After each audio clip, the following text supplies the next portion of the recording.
Welcome, everyone. Thank you for joining us. We're going to get started. So thank you for joining us for the 2016 edition of the Hotel Management Brokers Roundtable. We appreciate you joining us for this. My name is David Eisen. I'm the editor-in-chief of Hotel Management Magazine, which I'm sure you all read religiously. Thank you for being here. We're going to have a great discussion. I've sent you questions beforehand. I love to. These roundtables are great because it should be very kind of. We have questions. We like to have a dialogue. So make it very organic. If you have questions of each other, lob them, toward each other. It's great to get that kind of dialogue going. So we'll go for about a little bit more than an hour. But I think to start, we'll do like a whip around the room. Give us your name, who you're with, and maybe talk about one recent deal you worked on of note. So. Doug, I'm going to start with you down there. Okay. Oh, one other thing, we have mics, but when you're speaking, try to position yourself so you're close to the mic so we get the sound. My name's Doug Collins. Good to see you all. A lot of old friends in the room. I'm with DC Hospitality. We're probably the smallest brokerage firm of the group here. Guess recent deal, we sold the Three Palms Hotel at the Atlanta Airport to Red Lion, and they're going to redo it and make it a 250-room Red Lion at the Atlanta Airport. Was that a few months ago? Thanks, Doug.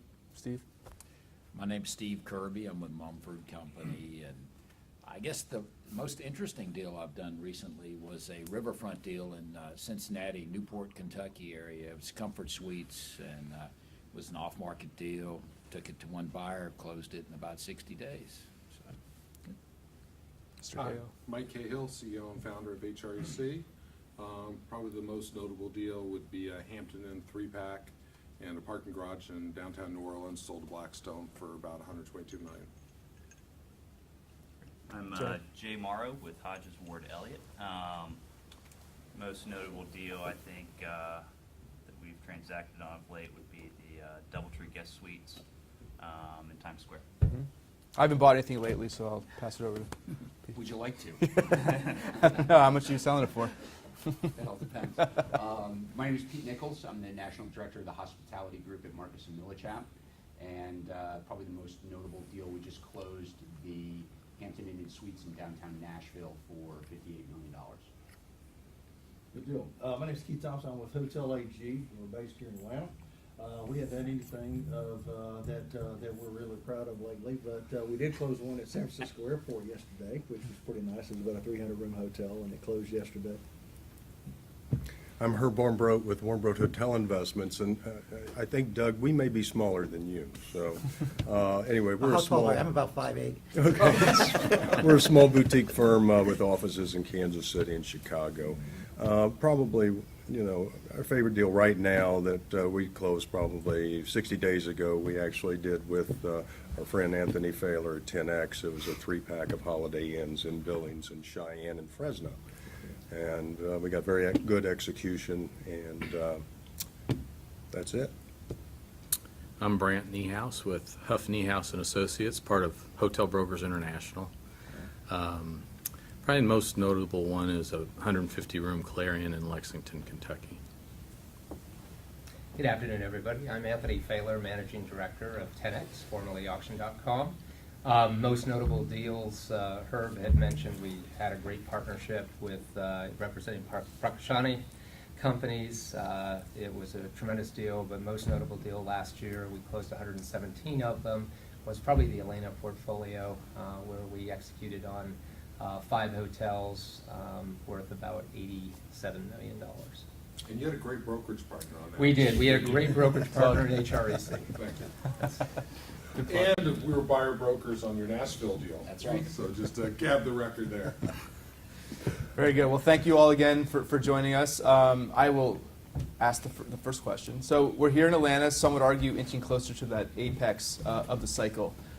So by the time we have a new president in the White House, we might just be there. Who knows? But we have record low oil prices at home. There's macro concerns abroad.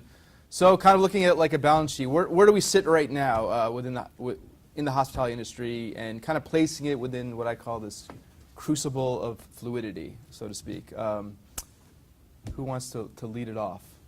Or I could use a Socratic method and call on someone. I'm going to call on Steve. Thank you.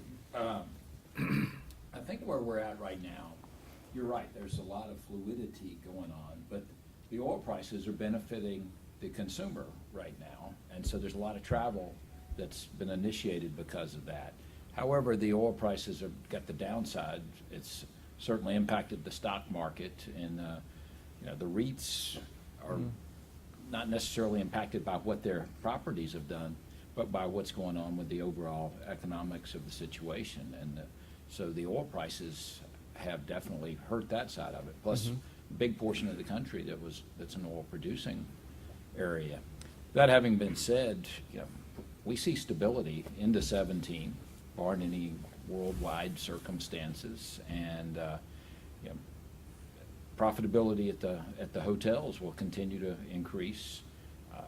Real estate prices are going to be pretty flat, maybe a little bit on the upside. Is that barring a Donald Trump presidency too?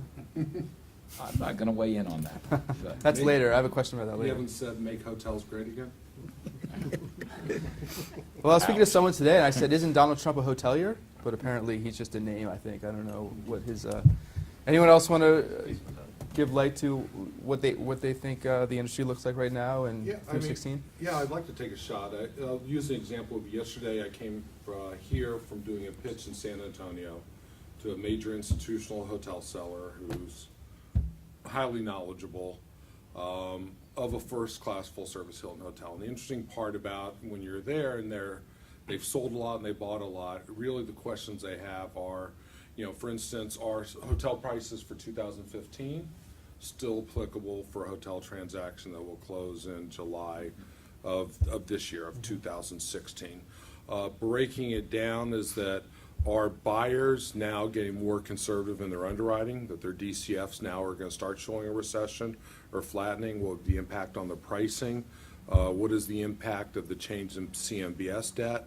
So, for instance, on a pitch like that, we'll run 4 or 5 different underwriting models in terms of what buyer financing would be and play what-if games in terms of the impact on the value of the asset from the debt. What is the impact on private equity? And is private equity actually changing the return requirements, or will those return or overall pricing adjustments be due to their cash flow forecasting changes? So those would be things that I would say they would highlight as issues over the last 4 or 5 months that they want to address to look at what pricing we're promising today for a deal if we get listed a week from now that's going to close 6 months from now.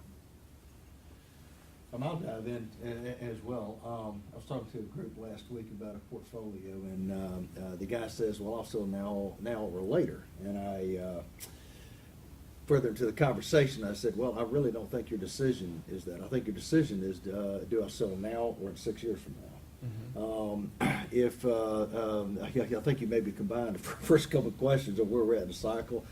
I think it's about debt, and there's a lot of factors that went into it, but make no question, when the last down cycle happened, it didn't start in 08, it started in October of 07, when the CMBS, what I call the secondary debt market, when it cratered. 3 months later, we were all at the Alice conference in January, thinking it won't be this deep, this long, or this wide. Fear, anxiety, and we lost Bear Stearns early in the year. We lost Lehman while COVID September, and then we were in a 19-month free fall. It's about secondary debt. Make no misunderstanding, because without a secondary, you don't have a primary and you don't have a transactional market. So we are on the cusp now. There are 20 less CMBS issuers today than there were March of last year. We're 35 to 40% down in issuance bonding right now. And there's a big old whammy coming at the end of the year that there might be just a handful of people who even are aware of it, but it's called a risk retention. Up until now, you would have your large issuers, you'd have, your JP Morgan, Wells, Bank of America, then you'd have your sub-issuers, then you have your B-piece buyers. The B-piece buyers today are driving the bonding pool, and it's because they have the right to kick stuff in, kick stuff out. But there's this thing coming in December, and I'm telling you, it's 100% that the B-piece buyers can no longer securitize a pool, take their bonds, and capitalize on the market. They got to hold them for 5 years starting in December, which is going to change dramatically the CMBS market, which, if you go all the way back to my first part, is secondary debt is critical then. it was the reason that the last cycle happened. And so I think we're really in spring of '08 again right now. Wow. Yeah. Anyone put some optimism on that? I'm perhaps not that pessimistic, but Good, I hope you're right. but I will acknowledge there is a wider bid-ask spread today than there was obviously, 6 months ago. And, CMBS debt, or the lack thereof, is obviously some of that cost. There's no doubt about it. Yeah, but you can get CMBS debt, it's just the underwriting The, is more stringent. the good news is you can get CMBS debt, however, if you don't commit to it quickly, 30 days later, the terms totally change, right? So you're seeing a lot more volatility right now in the terms, which is making people uneasy, right? So, but to your point, there is still CMBS debt out there, Yeah. which I think is positive, which you didn't see in '08. And the other thing is bridge financing is still there, and bridges are relatively the same terms that it was last year. Yeah. So at least there is something out there. Keith makes a very good point. If you're talking about where we are in a cycle of hotel transactions, you really are, the real question is, where do we stand on financing? Hoteliers will always buy and sell hotels, no matter what the market conditions are, no matter how bad things are, and I've been as guilty of as anybody else. If you say, well, new construction's dead, but you always see somebody says, I have that one corner, I know that one location, and if somebody will lend them the money, will get built. So the real constraint on hotel transactions, whether it's new constructions or just normal buying and selling, the real governance is the lending. And as years gone by, I've been through maybe 3 or 4 cycles of lending, it's got tougher, and when it gets tougher, it never gets easier. It used to be you build a hotel, you got an appraisal on it, you borrowed 125% of what caused you to build a hotel, and then you built another hotel. Well, that merry-go-round stopped, and like I say, that the real barometer of hotel transactions and the real driving force on whether or not new construction starts, or whatever is the lenders. They're the only ones with a conscience in the industry. But related to the lenders is the supply and demand. And all the numbers are that supply is only growing at, 1.7 or something like that, below the 20-year average.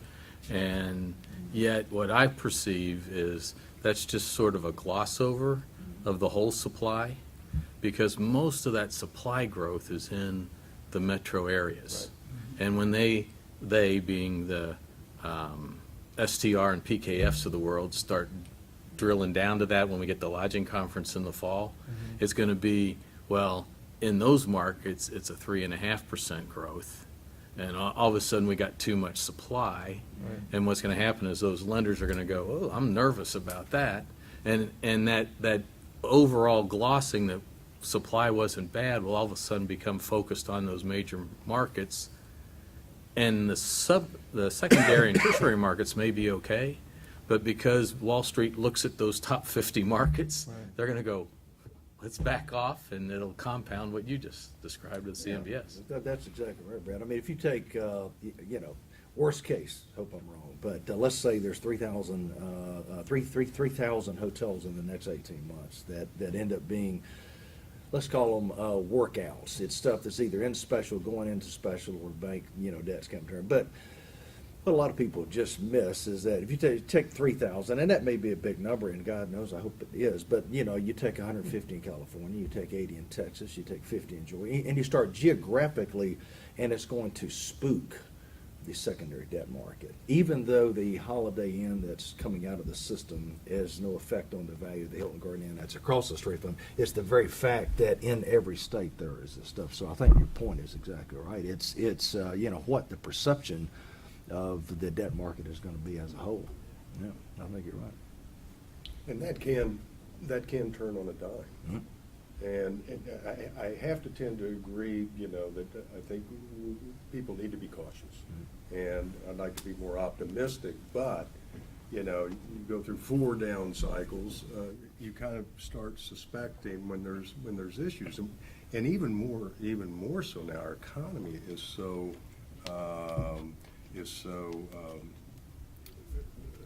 gets affected by what goes across the pond.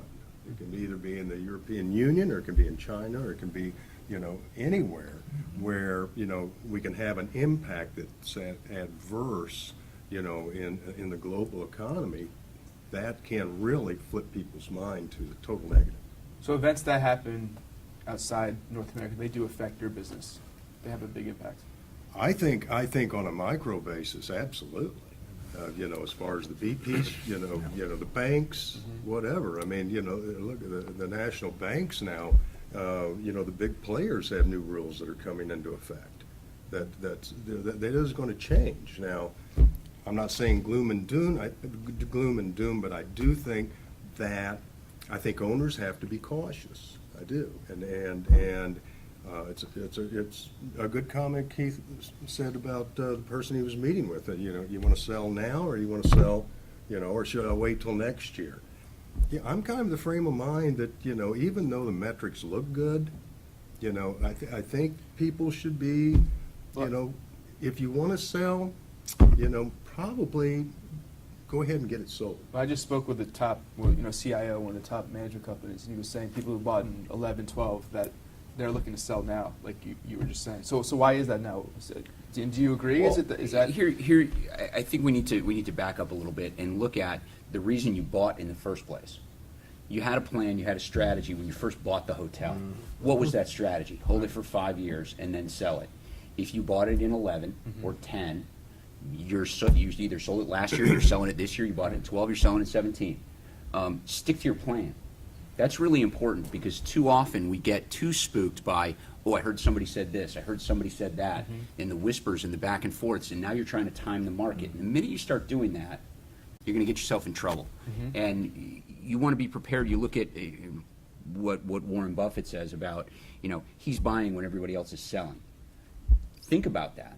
If all this prediction about things are going to get bad and the markets are going to be difficult to finance, so what are you doing now? Stockpiling cash so that when the downturn does happen, and we all know it will happen at some point because it's a cyclical business. Right. Do you want to be sitting on the sidelines trying to sell your hotel, or do you want to be sitting there with cash so you can buy a great deal? But will there be sellers? Sure, there'll I be mean, sellers. if you look- They'll be if forced you- to sell because they purchased in at too high a price. But I think leverage, to the point, is more in check today than it was in I agree 06, with you. 07. I agree with you, Jay. And if we're Yeah. going into talking about oil prices and how do you value something, I'm kind of jumping ahead a little bit, but how do you value something in an oil-driven market? It's like, I don't think there are many sellers in Houston today. Just like in 09 No. when it was, Exactly. for every year had like the key term, this year is choppy. We had like green shoots in 2010, right? And we had falling knife in 09. And during the falling knife phase, like, you didn't find sellers. sounds like a martial arts film? So it's very. He's like the king of buzzwords. You got one for every year, and you but it's remember, like, but and you there- remember them. but there is- What's this year? This year is choppy. There is choppy, one for right. every year that people want to stick to. Is and frothy? was- Is that a term too? Frothy was Okay, last frothy. year. for Frothy sure. was last year. Frothy was last. There's one for every. There's one for every year. What's that, Right? 16 shoots?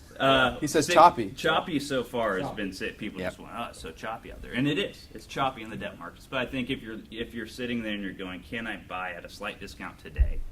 Because if you go back to 12, 13, 14, all sellers said, well, won't my hotel be worth more next year? Right. The cash flow is going up, so won't it be worth more next year? If your cap rate is static, then yes. If there's any expansion, where we're getting to now, where there's the debate, then I think that's where the issue is going to be. Of if you are sitting on the sideline, you're going, just give me another 09, and I'm going to pull the trigger this time, I promise. I don't know if you have sellers that say, go ahead, you can buy my declining cash flow at a lower price. And so it's a debate of, will the opportunities be there if things are just absolutely horrible and abysmal. So. Yeah, I think that we've actually had a lot of calls where it's where you get get your seller on the phone and say, basically, we're not going to hit your number that we talked about last fall. My recommendation is probably just to take it off the market. everybody says, okay, we'll take the recommendation. They think about it and call you back in a week and say, okay, I've thought about it, and I'm more of a seller here today. So it's kind of like you got to give an acid, a little bit of an acid test, but it's also a honest thing. Nobody in this room can control debt, and debt controls our valuation. So, I just think you tell people what you can do. The market's obviously changed, and we need to communicate with them honestly. One thing that also nobody can deny right now is that special servicing is up. I mean, you start seeing activity with special servicers Oh, sure. right now. It's noticeably increased, and obviously that may translate in a year, 2 years, 3 years down the line. It may translate into more product being available in competition with market product. And does that have an effect in pricing? Potentially it does. Yeah, I mean, I just don't see. But it's not doom and gloom. Is everything doom and gloom right now? I see you basically have a situation where the hotel fundamentals are strong. And if you look at the last 30 years, there's a lot of years where we'd love to have this demand growth and these occupancy levels, and we would die for it. I think it's really coming down to our clients. It's really a pricing level. I mean, our exclusive listings, as of Monday morning, we had 68 exclusive listings on pretty major assets.